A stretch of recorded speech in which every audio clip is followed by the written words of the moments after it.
Hello, everyone, and welcome to today's episode of Generation Jihad. I'm Bill Raggio, a senior fellow at Foundation for Defense of Democracies and editor of FDD's Long War Journal. Today, my partner in crime, Caleb Weiss, my co-host here at Generation Jihad, also my co-editor at the Long War Journal, and a senior analyst at the Bridgeway Foundation. He's going to join us, and we're going to talk beautiful situation that exists in Africa today. Caleb, welcome to Generation Jihad. Awesome. Thank you. Although I don't know if I should be welcomed. I mean, I am the co-host now. Yes, this is true. I'm still adjusting, Caleb. Please bear with me. Good for you and I to get back on the horse and do this Generation Jihad thing. So, well, today we have the most unfortunate task of providing yet another depressing update on the jihad in Africa. Look, you could make the argument that Africa is the epicenter of today's jihad. I'll just read something Caleb recently tweeted. Quote, "The future of jihadism in Africa looks bleaker than ever. United Nations peacekeepers forced out of Mali while African Union forces begin drawing down in Somalia. Al-Qaeda's African branches will be the prime beneficiaries, all as the Islamic State fills in additional gaps," end quote. So today we'll be talking about these topics. We'll be talking about Mali. We'll be talking about the drawdown of the African Union forces in Somalia. And also we'll be talking about what happened in Uganda last month with one of the worst terrorist attacks in Uganda in over a decade. So let's pick up and we'll start with Mali. In mid-June, Mali officially requests the United Nations forces to leave Mali because they, quote, failed to stabilize the country, end quote. Caleb, let's talk about this a little bit. What is happening in Mali? How soon will the United forces be leaving? And who's going to come in and fill the void? Well, I think on the first question of what is happening in Mali, I think, it's important for people to remember that this is sort of the next logical step in the trajectory that the junta in Bamako is kind of, on. They forced the French out and, effectively forced all the other European partners, American partners out, but kicking the French out. If I could interrupt on that, that's just like Afghanistan. As the United States withdrew its forces, everyone else had to leave. The United States was the prime driver, the prime guarantor of security, and that's the same thing in Mali. The French had the largest presence, and without the French forces there, no one else could really operate in safety. The French were the linchpin of the whole counterterrorism campaign in the Sahel, Operation Barkhane, and then Task Force Takuba, which was all of these different European nations joining hand in hand with the French. But, once the French left, there really was no other choice for these other states but to leave. I mean, the main actor in those, military campaigns left. So why stay? The UN leaving is just the next logical step. And, it kind of fits with the anti-Western, especially anti-French sentiment the junta in Bamako is, espousing. They've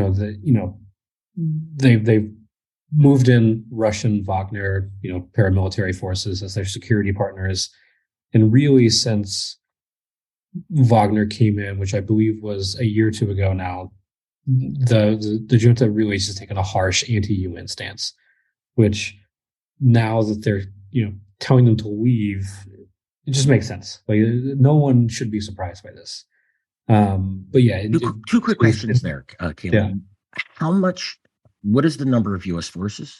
United Nations forces in Mali, and will the recent turmoil in Russia with the Wagner, whatever you want to call it, insurrection, coup, whatever, how is that going to impact, or if at all, Wagner operations inside of Mali? Well, on the first question, I mean, there was, I believe, maybe 15,000, maybe a little more than that, 17,000. That's significant.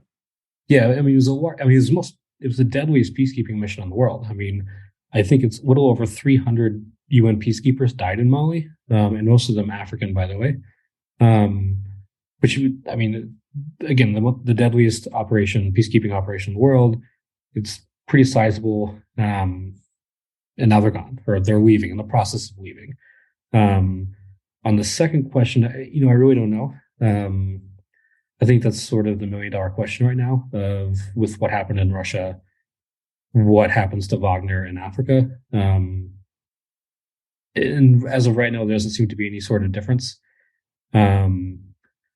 So we'll see. That's the only thing I could say on that. But on a previous question you had, I think it's worth noting that the UN still has another 6 months in Mali, but it's not operational. This is the UN Security Council voted, I think, just a couple of days ago to end the mandate for MINUSMA. That's the UN mission in Mali, where they explicitly said that they will continue the mission for another 6 months, and that's purely just to withdraw everybody. So by December, there will be 0 UN personnel in Mali, and allegedly only the Russian Wagner forces, if they're still there. But again, that's still up in the air. But nothing has really changed for them on the ground in Africa since Prigozhin's little insurrection. 15 to 17,000 troops. Look, we can argue the efficacy of the UN troops in Mali, but as you noted, they took significant casualties, the most deadly. Clearly, they were engaged at some level. That is a massive void that's going to I don't think Wagner can fill that void. I mean, hell, in Russia, Ukraine, that war, it's estimated Wagner has something around 25,000 troops. That's obviously, quite significant. That's going to be the largest apportionment of Wagner troops.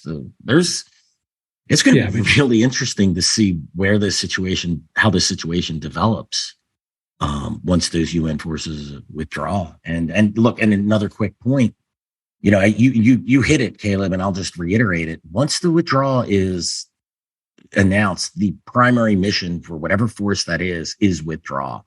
They are going to be in security and pack-up mode at that point. They're not going to be conducting their actual mission to secure these areas. They're just going to secure themselves and secure their stuff.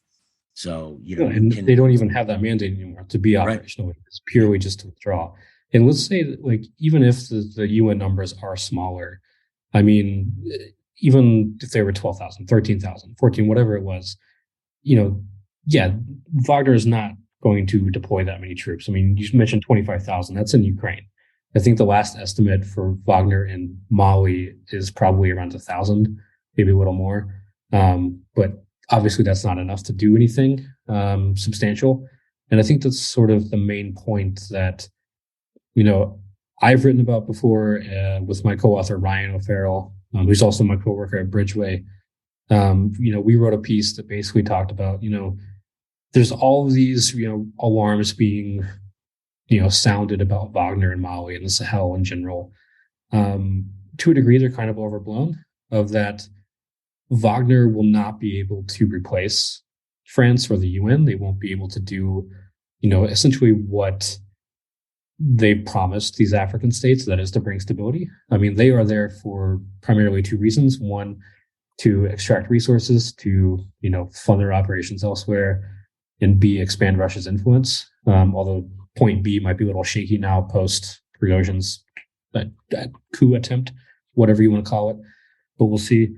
And they're not going to deploy that many forces. And even if they did, who's to say that the first sign of trouble they don't pull back? I mean, that's what happened in Mozambique. I mean, prior to the Rwandans and the South African militaries going into Mozambique, it was Wagner. And Wagner took a heavy loss in early 2019. I mean, I think dozens of troops were killed. And then they hightailed it out. They said that was enough. Who's to say if they don't get more active in Mali, they start taking heavy casualties, they reassess and be like, look, it's not worth it anymore. Especially when they have lucrative gold mines in, Central African Republic that's, raking in billions, millions, if not billions of dollars for Wagner. So yeah, it's all up in the air. I think that, the main point is that, this is coming at a time where both Al-Qaeda, Group for Support of Islam and Muslims, JNIM, and, the Islamic State Sahel province are both surging in the Sahel. You have JNIM moving further south. They're directly threatening Bamako. I mean, they're doing a series of attacks.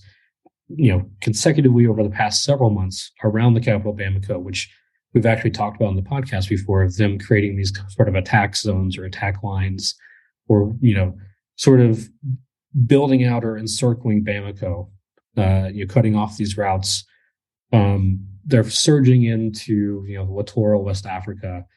At the same time, the Islamic State is effectively controlling an entire province of Mali, the Menaka in the north. They're battling AQ for supremacy in the eastern Burkina Faso. I mean, it's a mess. And the UN is weaving in the midst of all this. And nominally, Wagner is supposed to protect the junta in Bamako. Which, one quick caveat on that is that, there'll be a security vacuum to a degree, but it probably won't be as much as what people might think. A lot of this stuff was happening while the French were still there. It's sort of why the French were also kicked out, is they weren't effective at what they were meant to be doing, which is battling back AQ and IS. They sort of failed in the Sahel. And not even sort of, they did fail in the Sahel, let's be honest. Billions of dollars. Other than kill some senior leaders. They killed senior leaders, but as you know, what does that actually do for an insurgency? You have people rise up the ranks. It's, if anything, the violence has gotten worse. Even after confusing counterterrorism with counterinsurgency, taking a counterterrorism approach when a counterinsurgency approach is needed is, one of the biggest failures in multiple theaters. Right. So, the UN leaving, right. The UN leaving may not suck Mali more into this vacuum, but it's still significant. You still have, these forces that do provide some sort of protection for a lot of villages, for especially major cities that these groups, aren't able to, actively mobilize upon. That's going to be gone now. And there's no way the Malian forces are able to provide that same level of security. There's sure as hell no way that Wagner is able to do that. So it's a mess. And, I think that's the best way to describe it is just a catastrophic mess in the Sahel that is now threatening littoral West Africa. Caleb, if in northern Mali, I think the real threat to Al Qaeda there will be the Islamic State and vice versa. Yeah, I hate to do this little thought experiment, but if I were Wagner, probably would just let them duke it out in the north, and then whoever wins, that's who I'd go after. But I don't want to give them any ideas. It's lose all around there. You're actually right. The Islamic State basically is controlling, Menaka, like I said, but AQ is trying to, mobilize forces, reconstitute its forces to launch a counteroffensive against IS and Menaka. They're battling for supremacy in eastern Burkina Faso, sort of in northern Niger. Some of these areas are, contested by either. It's really hard to determine who's controlling which, but it's getting worse and worse in the north, in these sort of rural areas of Burkina and Niger. And, as violence expands further south, and, if violence gets worse in Togo and Benin, who's to say, the Islamic State doesn't try to make a play? Because IS is also, doing some operations in Benin. They're using it as a transit route between the Sahel and Nigeria. That can get a lot worse, but that's directly related to the violence emanating from Mali and Burkina Faso. There's nothing good that emanates. People always say, well, let them do their red on red violence and we'll come out on top. But the reality, watching this for decades, the one who wins comes out on top, and it just breeds more extremism. The two never come out weaker. Someone ultimately winds up coming out on top. And that's no way to, you don't base your security on hoping they both lose, because it often doesn't work that way. Both lose. I'm sorry, say that again, please.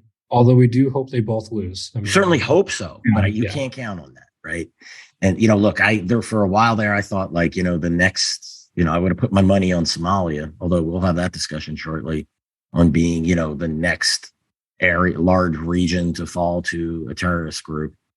But, and I think with this withdrawal, northern Mali, the odds are evening out here, based on that. That's a significant number of troops that are pulling out.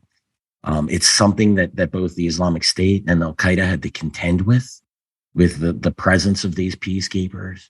Again, we could debate their efficacy all day long, but that's something that they had to devote resources to dealing with.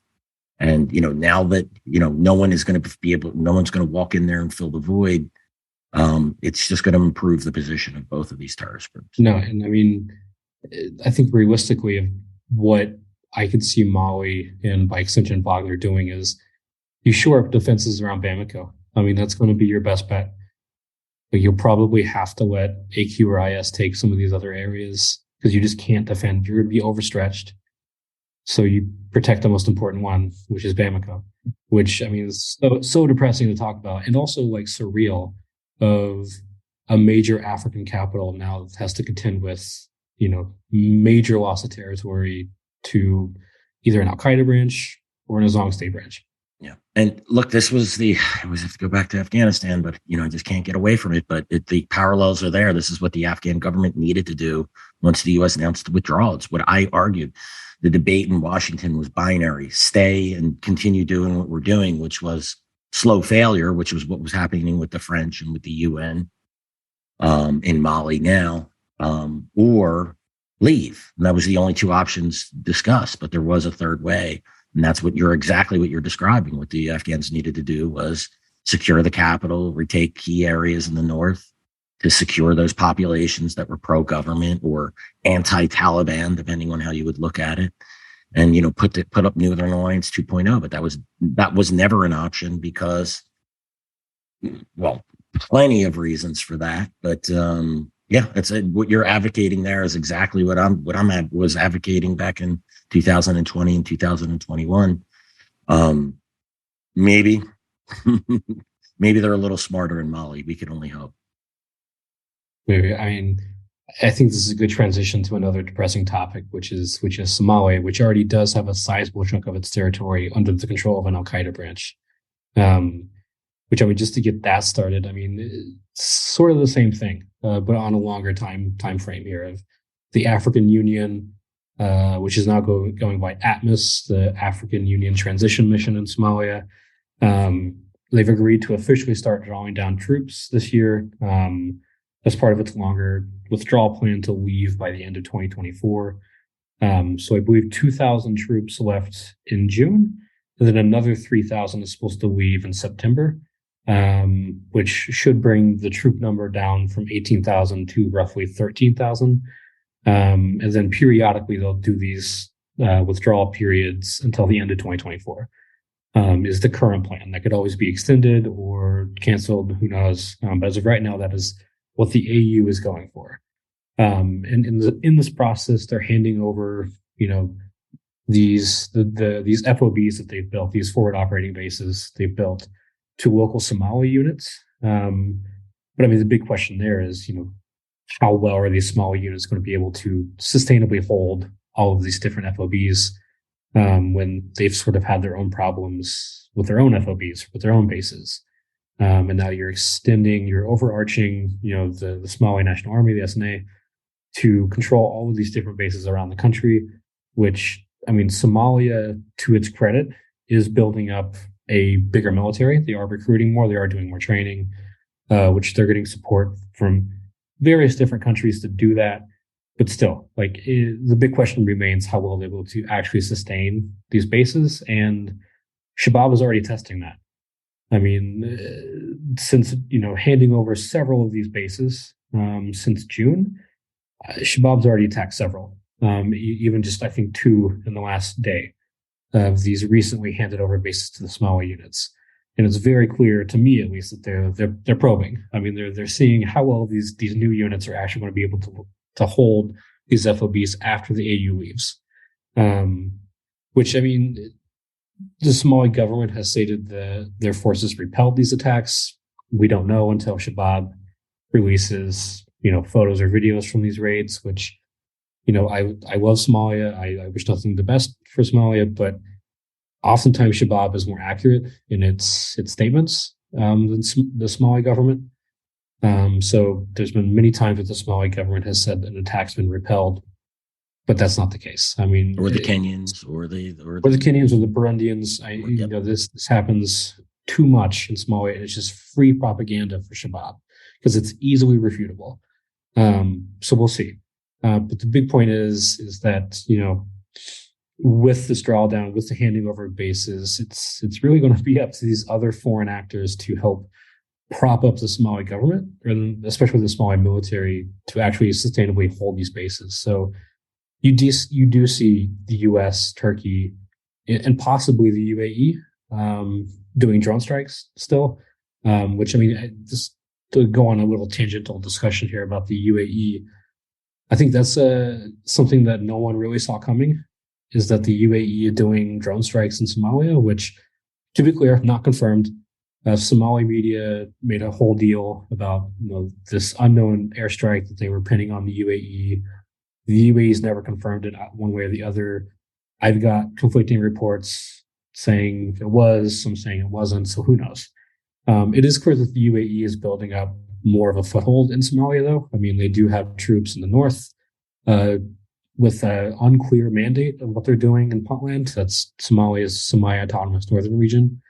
I believe it was last year, like dozens of Emirati troops landed in Bosaso with armored vehicles, and no one really knows exactly what they're doing. And then earlier this year in Jubaland, so that's the exact opposite. That's the state in the extreme south of Somalia. The UAE plans to build a military base there. So we'll see. And you do have Turkey doing drone strikes. You have the U.S. doing drone strikes. But, this is something you point out a lot, Bill, is that drone strikes aren't enough. Airstrikes will not defeat Shabab. And we haven't learned that. Somalia is still going down that route, but it will take a lot more than just these military options. And, not even major military operations at that. I mean, these are small scale pinpoint airstrikes or collective self-defense strikes that the U.S. likes to say. But these are the self-defense strikes for the listeners. They're the ones usually when a base is getting overrun or a Somali military unit launched an operation but gets on their back heels. Then the U.S. launches an airstrike in order to help bail them out. So they're not even targeted strikes in the sense of like they're not offensive strikes. They're, as they call them, self-defense strikes. So it's an attempt to not lose, right? And these strikes that's the best way to put it, right? Too far, few and far in between. We're not, Caleb, both you and I tracked the airstrike or drone campaign in Somalia.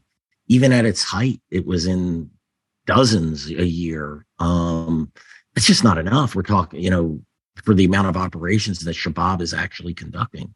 And this idea that this should have gone away a decade ago, that these types of wars can be won via the air. The Israelis learned this in Lebanon several times. The U.S. should have learned it in places like Vietnam and then again in Iraq and Afghanistan. But it just seems like it's the easiest tool that's available, that puts the fewest amount of people in harm's way. That's great if you don't want to take casualties, but it's no way to fight it and win a war. No. And, a quick little point before we transition, which these are kind of related, is that, while the U.S. is playing that game, Somalia is playing the body count game, which is something the U.S. also did in Vietnam. Is that, thinking that by killing or saying that we've killed so many of these fighters that, it's going to actually degrade the group. But this is also easily refutable. I mean, Somalis put out statements. So we've killed 50 here. We've killed 100 here. We've killed 70 here. In the last 6 months, we've killed 3,000 Shabab fighters. Well, let's think about that critically. You're saying that you killed 3,000 fighters when you're saying that they only have 12,000. Like, you're telling me you've killed that many in that short amount of time? And how many were wounded and taken off the battlefield? Yeah. Usually that number it doesn't make sense. And they're still controlling, still controlling like 30-something% of the country. I mean, 35, it's insane. So it doesn't make sense. Somalia is not the only one. The U.S. has done this. They've done it in Afghanistan. They've done it in Iraq. They've done it Oh yeah, against I Al mean this Qaeda. is They've done this it is against not to Islamic harp on State. Somalia. This Yeah, is this is. yeah. I think Somalia learned it from the best. I mean, look, the U.S. Look, I go back and people are like, oh, you're critical of the Obama or you're critical of Biden. I go back to the President Trump keeping a list of Al Qaeda after 9/11 and after 75% of the senior leaders who they thought were senior leaders, right, or key leaders within Al Qaeda were killed, that Al Qaeda was defeated. He wasn't, look, President Obama, President Trump, or President Biden, they weren't the first ones to be talking about Al Qaeda being dead, decimated, defeated, declined, degraded. It started in the early 2000s with checking names off of a list, as if these groups aren't dynamic and have, a cadre of people that are ready to step up and replace them. So yeah, we're not just busting on Somalia here. It doesn't help their case. I always argued that, like, you're not going to win wars by lying to people. Being honest is the only way that you'll get the support you need. Wholeheartedly agree. I mean, going back on like the saying the base or an attack on a base was repelled. I mean, if you were more upfront of just admitting it, you would get more people on your side. You would get more states on your side. Instead, you're providing easily refutable propaganda to Shabab, who's inherently fighting for legitimacy in the public eye, and you're essentially handing it to them by giving them this free opportunity to show them how more accurate they are at these things than you. That needs to change. In the same way with these body count campaigns, it just needs to change as they move on against this fight against Shabab, which on that point, it should be clear or noted here that, the counteroffensive against Shabab that Somalia has been doing since last September pretty much stalled. Like it is not, it's not at the same pace that it was. I mean, there are some small scale raids still going on, especially in like middle and lower Shabelle, sort of the peripheries of Mogadishu. But what was happening in like Haran and Galgaduud and a little bit in Bay, it's not the same. It's completely stalled.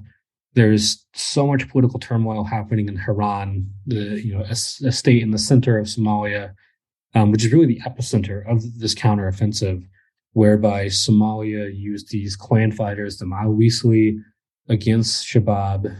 But now the mastermind behind that plan of using the Maowisli, who was also the governor of Haran, Ali JT Osman, was fired. Like the president of Hirshabelle State, which Hirshabelle State is the combination of Middle Shabelle and Haran as a federal member state of Somalia.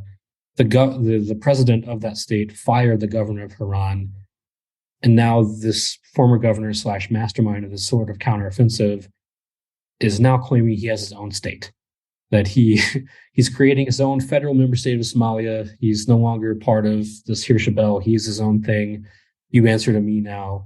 And now the federal government in Mogadishu has to deal with that bullshit in addition to actually trying to fight Shabab, which, I mean, this political sideshow just takes all this attention, all the impetus, all this, leverage that they had in Haran with the clan fighters. Now just kind of, it's in turmoil. It's up in the air. And I think that's the big question of what the hell happens with the clan fighters now?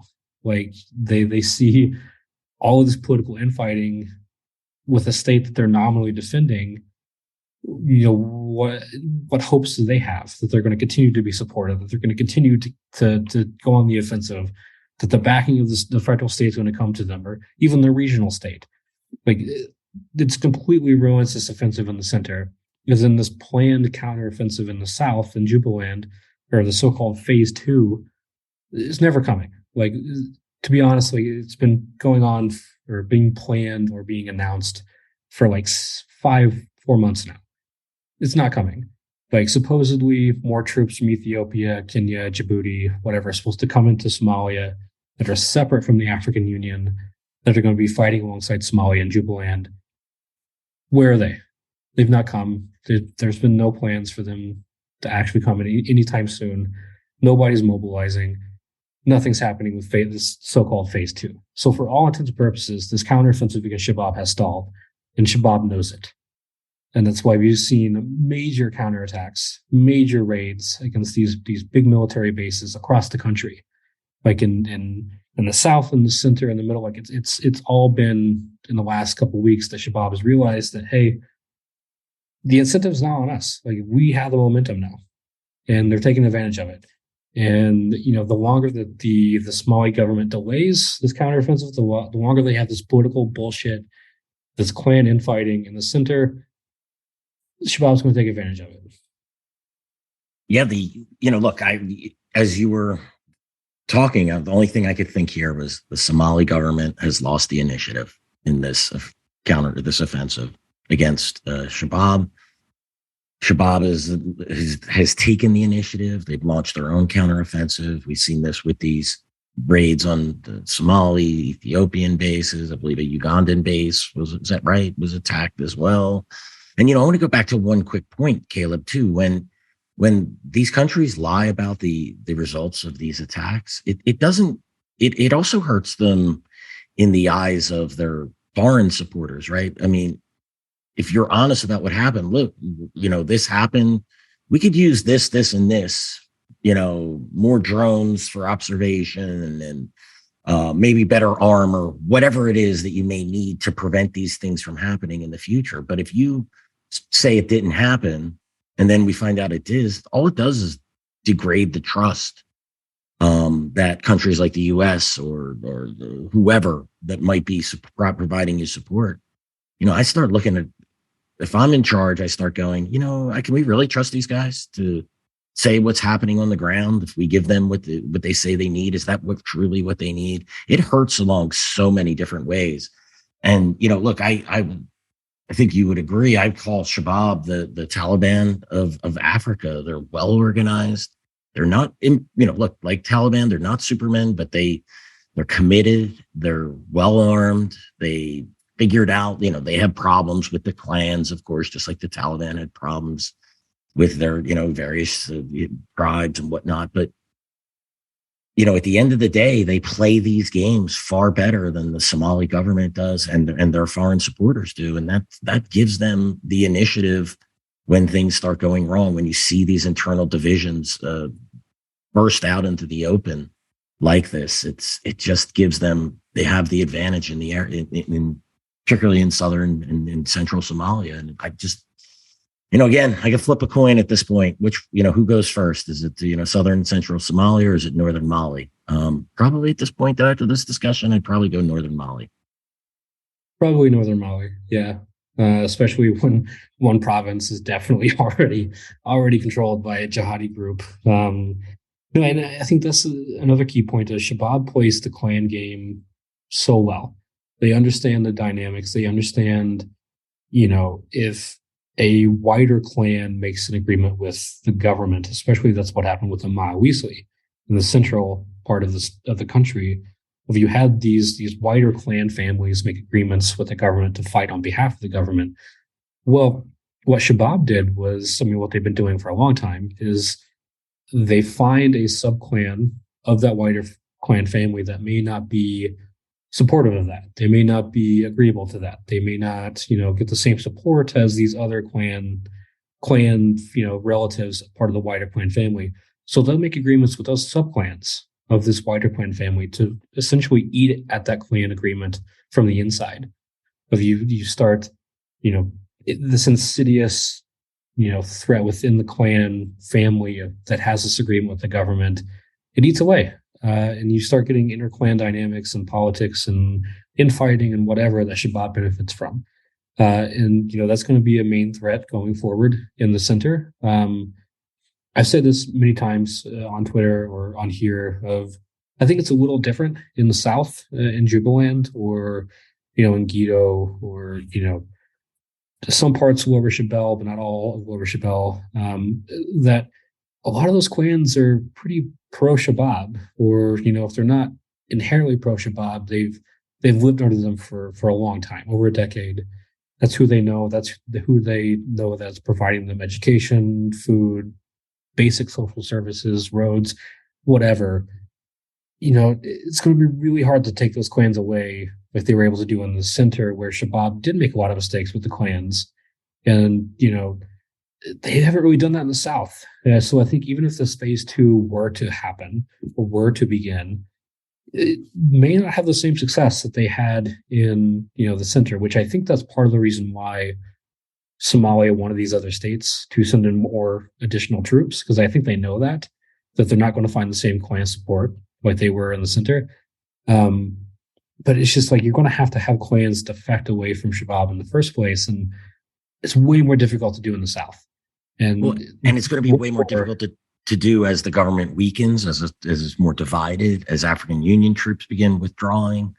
I mean, that's sorry, Caleb. I mean, you finish. No, I mean that's you're exactly right. That's where I was going with this. Is that and as you said earlier, the Somali government's lost the initiative, so now they have to work to rebuild that, and then try to do it again. But that may not even happen, man. Like all these different political issues are rising up that are, separate to the fight against Shabab and distracting everyone from the fight against Shabab as Somalia tries to rebuild all of these relationships with various different clans, different political figures, whatever.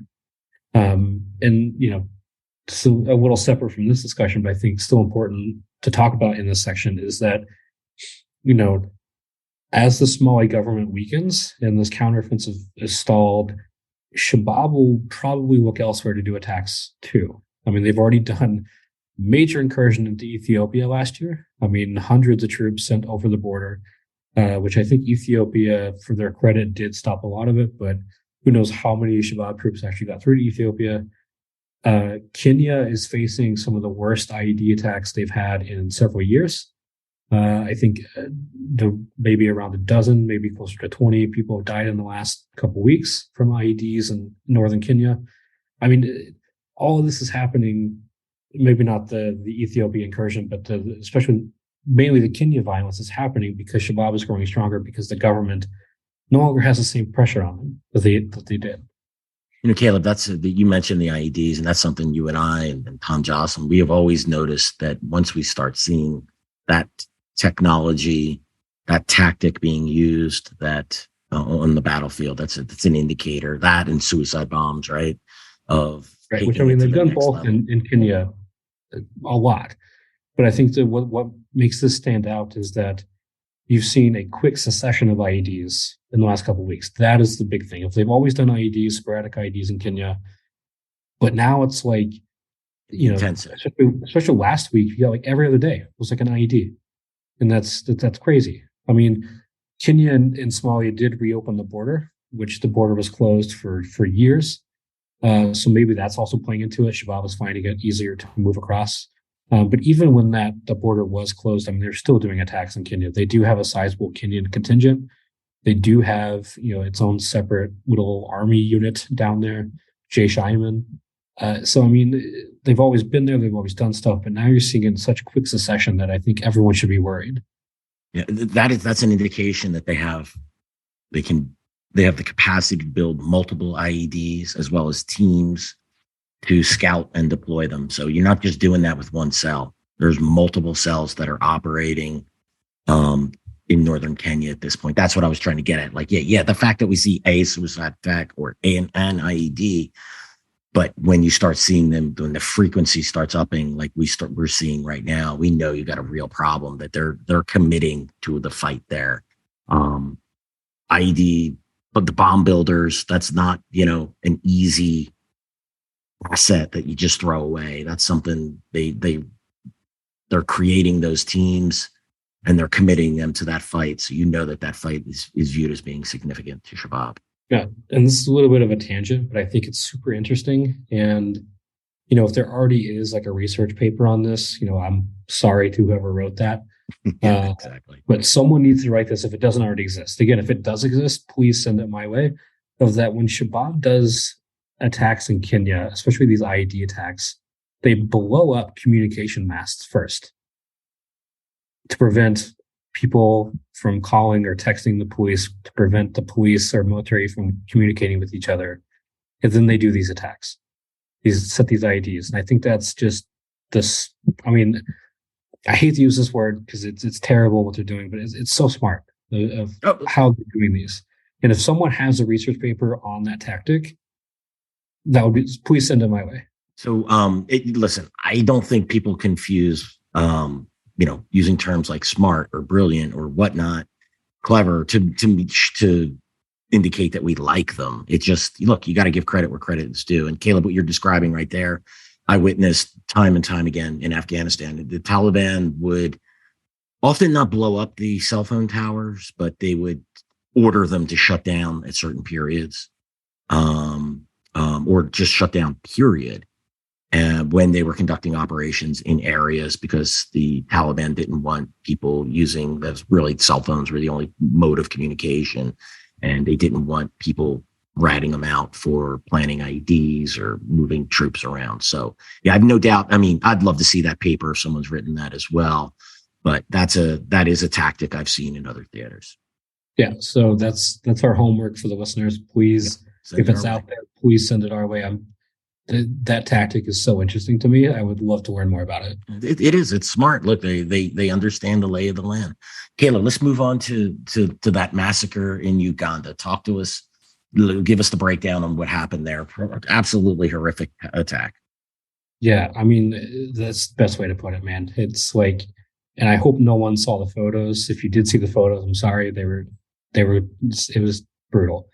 But yeah, so early in June, the Allied Democratic Forces, or ADF, which calls itself, actually calls itself the Islamic State Central African Province. That's what it's recognized as by the Islamic State. It's an official branch of the Islamic State. But for the sake of, what people know it as locally in Uganda and Congo, ADF, that's what I'm going to call it. The ADF did this horrific massacre at a secondary school in this town of Mpondwe, which Mpondwe is a border town, literally right across the border from Congo. Border crossing between Mpondwe and Kasindi in Congo. So Mpondwe is on the Ugandan side, where the ADF came in, brutally massacred around 38 students with machetes, some with guns. Some they burned alive. They also killed the security guard at the school, and then they killed, I believe, 3 community members that were trying to intervene. And then they also abducted 6 people, and then fled back into Congo. So a total of around 44 killed in this attack, which is definitely the worst terrorist attack Uganda has seen, I believe, since at least the 2010 suicide bombings in Kampala that Shabab did. And I think this is a super interesting case, not because of how brutal it was, and it is absolutely horrific, but, it's the hallmarks of the ADF. The ADF does brutal massacres and attacks and assaults in neighboring Congo, where they will go into a village and kill dozens. But the Islamic State has claimed a lot of those. The Islamic State does not shy away from claiming these massacres, but yet, even though this attack in Western Uganda bears the hallmarks of ADF, the Ugandan government and officials blame the ADF. The Islamic State hasn't claimed it yet. It doesn't seem like they're going to claim it, which I think is pretty interesting, because they don't really shy away from it. But I think an important discussion that we could have, Bill, is sort of make educated guesses on why that might be. And one thing I was thinking about is let's look at the case of Shekau, Abu Bakr Shekau in Nigeria, which infamously kicked out of the Islamic State for being too brutal. I mean, this is the guy that would use girls as young as 3 or 4 as suicide bombers, and that's bad PR for even for a group like the Islamic State. When you're too extreme for the Islamic State, you may have. So one thing that could be preventing them from claiming this attack is the victims were primarily teenagers. These were not adults. They weren't kids, but they weren't adults. They were teenagers. So maybe that's stopping the Islamic State from putting their name on it. But at the same time, they've claimed attacks in Congo where it's been teenagers that have died. They may not have been the prime victims, but there's definitely been times where children or teenagers were killed as part of these raids or massacres. that they claimed in Congo. So what makes this different? And I don't think anyone really has a good answer. No, and Caleb, you mentioned something. I recall. I can't remember what year it was. Unless it was around 2014 or 15 in Pakistan. The movement of the Taliban in Pakistan conducted an attack on a military school in the tribal areas and killed well over 100. Most of them were children. And, look, the movement of Taliban in Pakistan, like the Islamic State Central Africa province and all these other groups, never shy away from, they took credit for it, but there's a lot of blowback for that one. I think there's something when you cross the line, killing a couple of children, who are just, I hate using the term, but collateral damage versus directly targeting children. There might be a red line there. It's not that I don't think some of these murderous individuals really care, but they're worried about the optics of it, right? That might be a bridge too far. One thought I had, was this actually sanctioned by the top leadership? That's certainly, maybe it was a rogue, I hate to use that term, a rogue element, but it could have just been a local group said, hey, this is a good idea. Let's go do this. And then once higher up got wind of it, they were like, ooh, that one doesn't look good. So they might not want to. No, and I mean, on that point, it was like a week before they did this, the ADF committed a smaller scale massacre on the Congolese side of the border in Kasindi. So it's very likely, the same group or part of the same group are the ones that crossed the border into Uganda, which Uganda has come out publicly and have said that it was a small group, roughly maybe 5 to 10 individuals that crossed over into Mpondwe, stayed a few nights, and then committed the attack, and then left back to Congo, where they went back into the bush and back in the direction of where the ADF is known to have their camps. Yeah, maybe it was a detach from that other massacre that decided to do their own thing, and maybe it wasn't sanctioned. Who knows? On that point, if these groups are unhappy with it, right? Like I remember there was a suicide attack, and again, I'm going to use movement of Taliban in Pakistan as a branch of it. Conducted this one attack. Just can't remember the details of it, but I remember the overall arching thing, and the overall leadership of the movement of Taliban in Pakistan, like basically denounced it, right, and said, "Well, we don't agree. We didn't sanction that." But the individual who was responsible for this attack, or his faction was responsible for it, he wasn't kicked out of the group. No one was ever punished. He's still a member of the movement of the Taliban in Pakistan's Shura Council or its executive committee. So these groups may not approve of it, at least for the optics, but if this was really something so horrific to them, then they should punish the individuals. But we'll never see that type of activity. I personally don't think it wasn't not sanctioned, if that makes sense. I probably was sanctioned. I mean, the ADF does terrible things in Congo, so it's kind of on the money for what they're known to do, their MO. But one thing that you also mentioned in our discussion earlier today, which again, for the listeners, we have the same discussion multiple times a month before we actually record it. Like, it's part of the reason why Bill and Tom started this podcast is we started having these conversations like, man, that should be a podcast. But anyway, on one of these phone calls, or actually I think this was text of, what if it is issues with media distribution? I mean, maybe because it's, in the bush, deep bush, the group that perpetrated the attack was being pursued by the UPDF. The UPDF is the Uganda People's Defense Forces, the Ugandan army. Maybe they weren't able to get the media out on time in a timely fashion, and just other events happened around the world that the Islamic State wouldn't have got the media attention for, and they decided to hold on to it, and they just didn't claim it yet. Or maybe it is something more to cause some sort of confusion, disruption, whatever. But it's just, this is, I think a lot of people who watch this area or are interested in the group are kind of confused of why the Islamic State hasn't claimed this. And there's so many different possibilities that one could be true, all could be true at the same time. Who knows? Yeah, it really is puzzling. Caleb and I have puzzled over this since the attack. We're like, where is the claim? Where is that claim? Why aren't they doing this? We can only speculate. I think, No, there's and again, it's like we know it's ADF because I mean, not only are the Ugandan officials adamant that it is, but like it's their MO. Like it fits exactly their MO. They did a similar attack in 1998 in sort of the same region, attacking a college. I believe they killed like around 80 something people, abducting 100 something others. And the aforementioned massacres in Congo. Like this is something they do. So it's just weird that this one just doesn't meet the mark for whatever reason.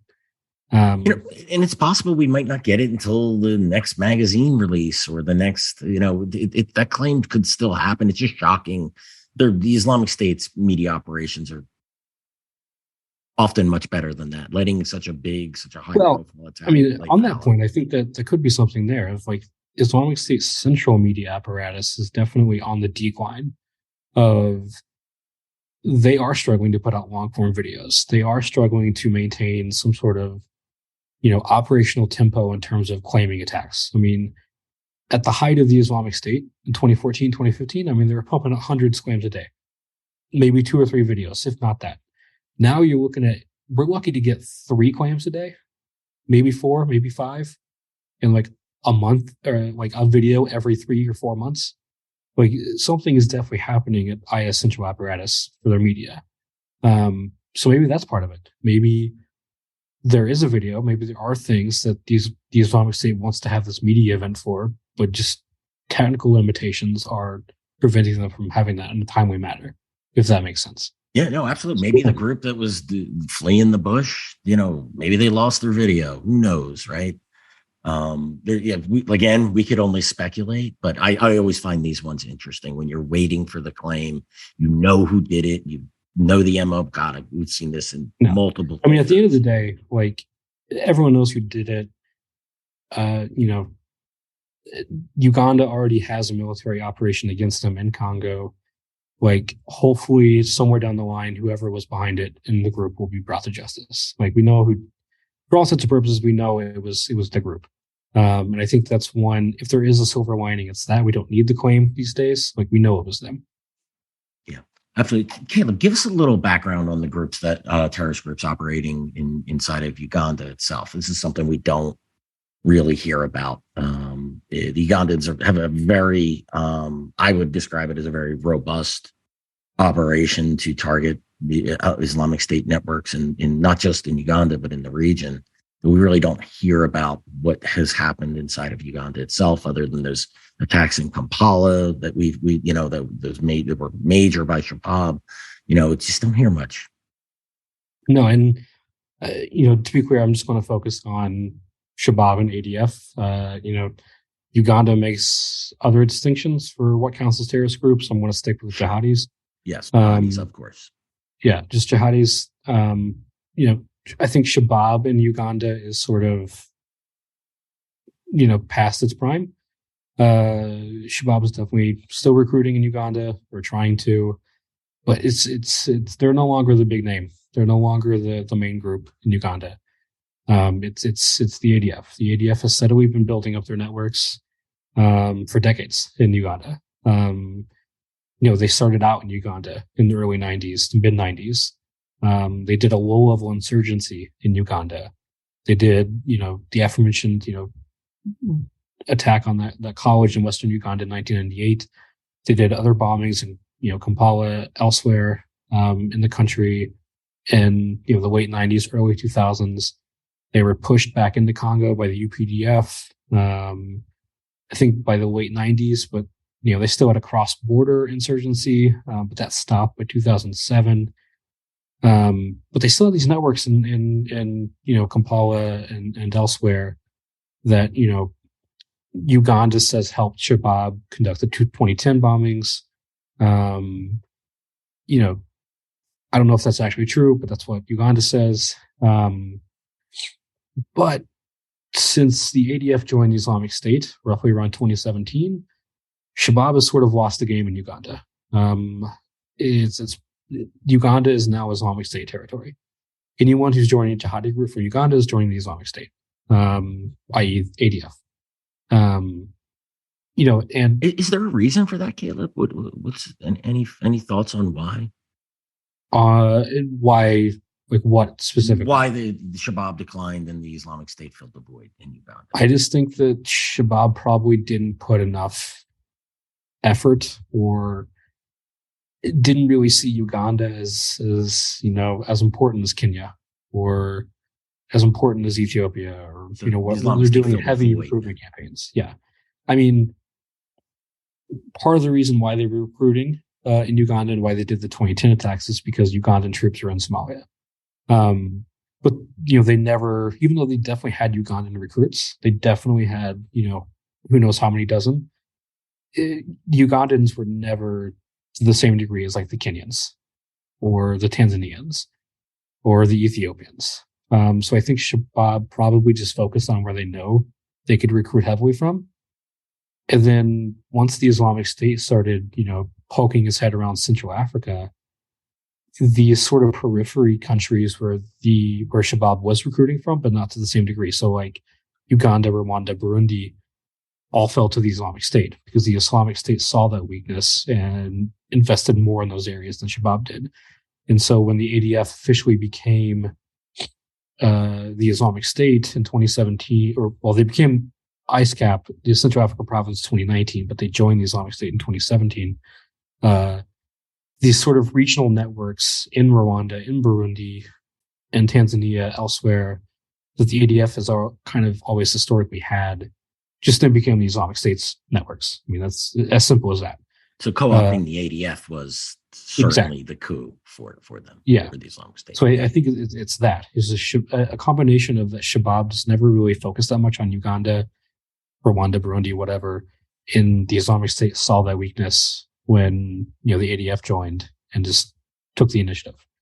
But even though ADF was pushed into Congo and the cross-border insurgency stopped around 2007, the group still did a series of targeted assassinations in Uganda from, I want to say, like 2011 to 2015. Could be 1 or 2 years off on either ends. But they would essentially, assassinate defectors. They would assassinate, anti-ADF, Islamic preachers, imams, sheikhs, whatever, and government officials. I mean, they are believed to have assassinated a dozen, maybe a little over that between those years. I think that's interesting and important and very overlooked. But those are small scale. Those are relatively small scale, cheap, but effective. So the big change is 2021. So this is post joining the Islamic State. This is after the Islamic State sends the money, support and other, means, which, me and my colleagues at Bridgeway Foundation, we just released a report on the Islamic State funding to the ADF, at George Washington University. Which hopefully we'll do a podcast on soon, and we'll dive more into this topic. But for the sake of this discussion, after the Islamic State money started coming in, the ADF's capacity for violence, and especially, exporting that violence outside of Congo, just grew exponentially. So in 2021, you saw, the groups start doing suicide bombings. They never done suicide bombings before. But in June 2021, they did the first one in Beni and DRC. And then by August, they attempted to do one in northern Uganda, which thankfully failed. But later in the year, in October of 2021, Uganda wasn't so lucky. That was the first, quote unquote, successful suicide bombing in Uganda was in October 2021, where a suicide bomber blew himself up on a bus outside of Kampala. He only killed himself, but, it was the first successful one outside of Congo. And then the next month in November, that's when, ADF did 3 simultaneous suicide bombings in Kampala.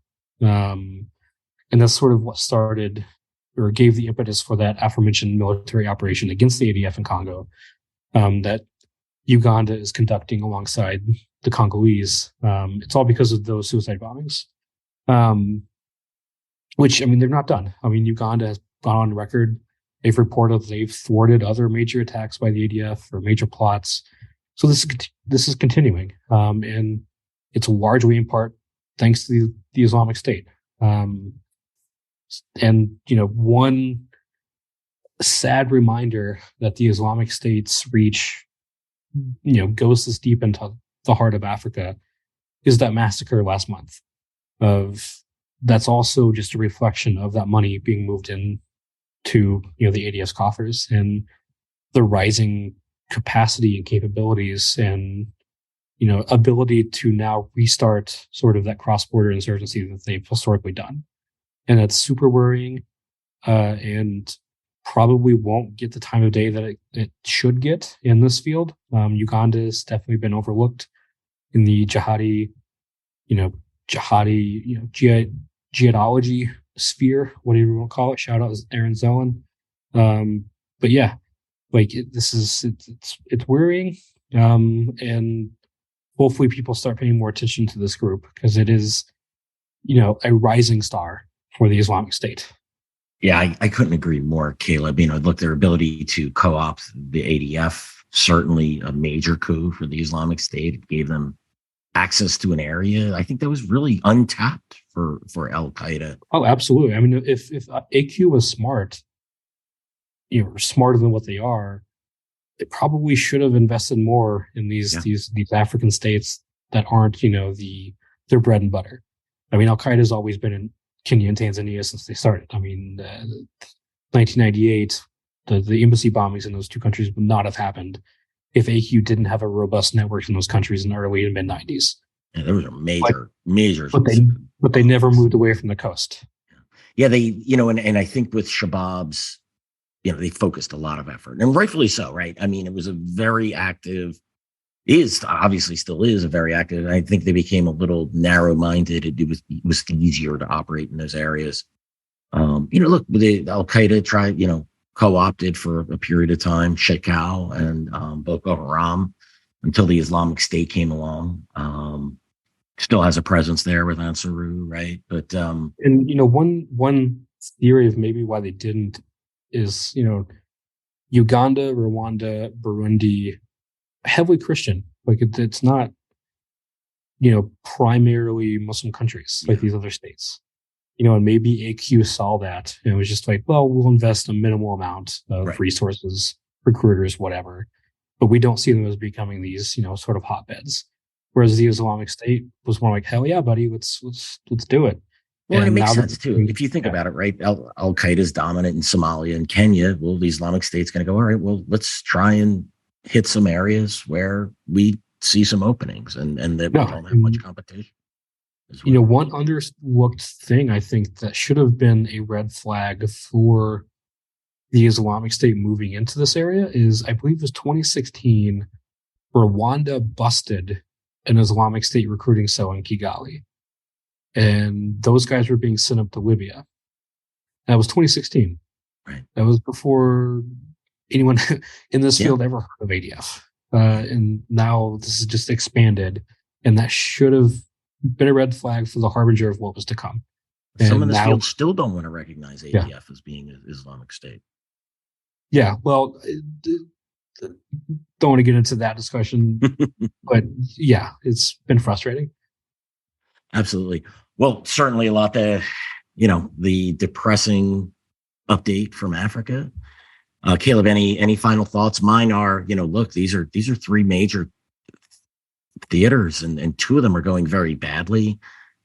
Uganda, fortunately, is a heavy hitter in the region in the sense I think they're serious about the way they're taking the fight to the Islamic State. It's tough for them that the Islamic State has safe haven in areas within the Congo, but at least they're able to defend their territory. But, right, and that might be the saving grace for them, comparatively compared to Mali and Somalia, wherein AQ and IS are such a dominant player in those countries, whereas ADF, even though it's the deadliest group in Congo, there's still 119 other armed actors in Congo. Yeah, it's just one of several players.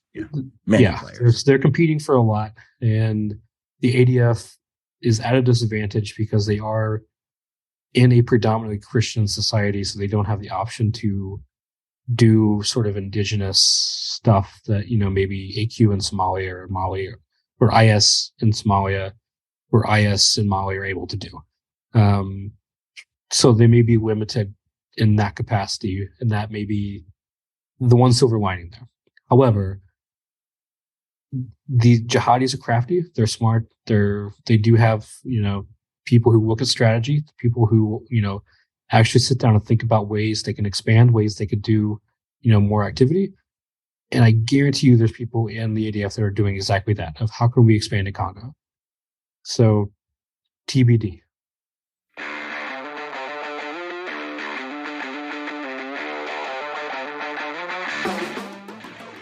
Caleb, as always, a pleasure. Thanks for, co-hosting Generation Jihad with me. And thanks everyone for listening. Had a really good time again talking with Caleb about the jihad in Africa. Just a reminder, you could find us on YouTube, Apple, Spotify, and anywhere else you listen to podcasts. Make sure you subscribe and leave us a review, preferably a positive one if we earned it. Thanks again, and we'll see you all again soon.